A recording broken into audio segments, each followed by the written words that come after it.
James Turner for the untouchable true school sports. Let's go, baby. Bow! Be careful what you wish for because it can become a reality. Yeah. The Untouchable True School Sports Empire proudly presents something the boxing games are missing. Hey, what's going on? It's your boy BT, and I came here to talk some boxing with the thousands of True School Sports subscribers. All right, so I wanted to come on here and I wanted to do a bit of an apology video because the other night, you know, I was watching some boxing. I was going back. I'll just watch a random fight. You know, I do that quite a lot. I go back and I watch fights. Just because sometimes when you watch a fight and you're not emotionally invested, you know, you can get a different perspective. You can get a different insight into how a guy fought. You may have been harsh on a guy's performance, but then you watch it back and you realize, man, that guy really performed well in this fight. I was being harsh. I mean, maybe I was being a bit of a hater, as people like to use that word a lot these days. So one fight where I feel like the last part of my statement applies to is the recent David Benavidez fight against Alexander Gvozdyk. I was watching that the other night. And, you know, I remember when that fight happened, that was in June. That was my first week here in Vegas. First fight I ever covered in the True School Las Vegas era. Undercard of Tank versus Frank Martin. And, you know, obviously Benavidez developed quite a reputation at 168 as a big-time puncher. A guy that would grind you down and just was an unstoppable force, and at the same time equally an immovable object. He was something really hard to deal with at 168. So we were all expecting that, you know, you're fighting a good fighter, a guy in the nail and Gvozdyk, who's been lineal champion, but he has a lot of miles on the odometer. He's at an advanced stage of his life and in his career. He hasn't really been the most active since getting stopped by Beterbiev all those years ago. So we were expecting Benavidez to do the same thing. And when he didn't do that, a lot of people, myself included, were very critical towards his performance, and we said that he wasn't a monster, he wasn't this, he wasn't that. But then I went back and I watched it the other night, and upon further review, not only because I know in my last video I said about this fight at the time, I said he boxed well at the early of the fight. No. David Benavidez, he boxed well the entire fight. I mean, oh my gosh. The offensive creativity, the slickness, the volume punching was still there.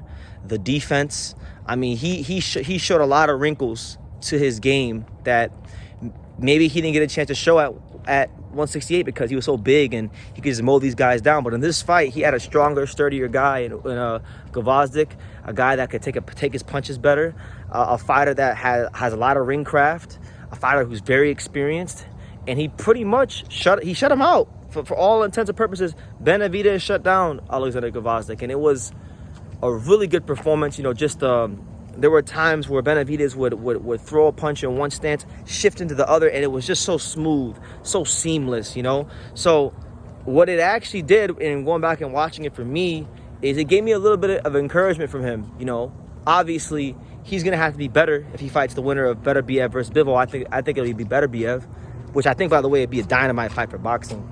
But it gave me encouragement because a lot of these fighters, they move up in weight classes and they don't realize that when they fight these bigger guys who also have skills, you know, that can take their punches, they can't just be trying to mow guys down like they were in lower weight classes. They're going to have to adapt their style to win, right? That's a question I have for Inoue when he becomes a featherweight. You know, can he adapt his style? Can he tweak some things to beat bigger guys who also have skills?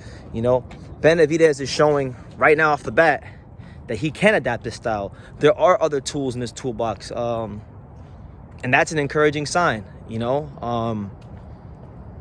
I think, you know, some things he probably needs to fix before he fights like a guy. Like if Beterbiev beats Bivol, I think if he's going to beat Beterbiev, he's going to have to square up a little less. He was so used to walking these guys down at 168 that by the time, you know, now he's at light heavyweight, he naturally will be in a squared up position. And if you're in a squared up position, you make yourself a bigger target.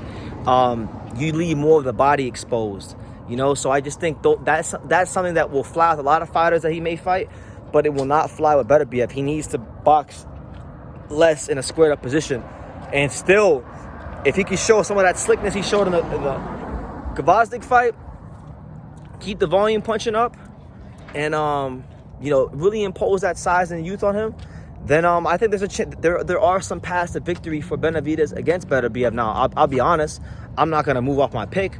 I'm not going to move off my stance. I'm not going to move off my square when it comes to Beterbiev. I've been very adamant that I think, you know, there's clearly not a lot of boxing left for Beterbiev because he's 40 years old. He may beat Bivol and just retire, but in the event that Beterbiev beats Bivol in the Benavidez fight gets made, I still think Artur Beterbiev is going to retire undefeated. I think the best David Benavidez can show up and still lose to Artur Beterbiev, because that's how good I think Beterbiev is. That's how highly I rate Beterbiev. I think he will retire undefeated, whether he beats Bivol and retires, or beats Bivol and fights Opataya. He'll beat him too, or beats Bivol and fights, like whatever the case may be. I just don't think there's anybody in the weight class that can take his power for 12 rounds, take his physical strength for 12 rounds, all while at the same time having to deal with the fact that guy is a world-class technical fighter. He is a position artist. He is a master of the sweet science. He's not just some, you know, power punching gargoyle, a Neanderthal. Like people want to make him out to be to prop up Bivol. No. Artur Beterbiev is not a bully either. He's not like a guy that if you hit him back, he's gonna fold because a guy put up a fight. No. He's strong all across the board. And to beat Artur Beterbiev, excuse my language, but to beat Artur Beterbiev, you're gonna have to be a supremely cold motherfucker to beat him. And I think Benavidez has some of the ingredients it takes to beat him. I just don't think I don't think he can. I don't think he will. When push comes to shove, I don't think he will. I think Beterbiev will break him down late and stop him. But I think it'd be a dynamite fight. I think it'd be great for boxing. And I truly believe that I was harsh on his performance against Alexander Gvozdyk. I thought it was a beautiful performance. I thought he showed a lot of slickness. He showed more offensive creativity in that fight than any fight he's probably had in his entire boxing career to date. And you know, I just wanted to say that about him, you know. And the fact that, I'll say this about Benavidez, the fact that in the media room that night, when he was there, and when Benavidez was there and he cried in the media room because he didn't get a stoppage after shutting this guy out, you know, he was pissed off because he said he wanted to put on a better show for the fans. And truth be told, it's refreshing. It was refreshing then, even when I thought like Benavidez kind of left some things to be desired.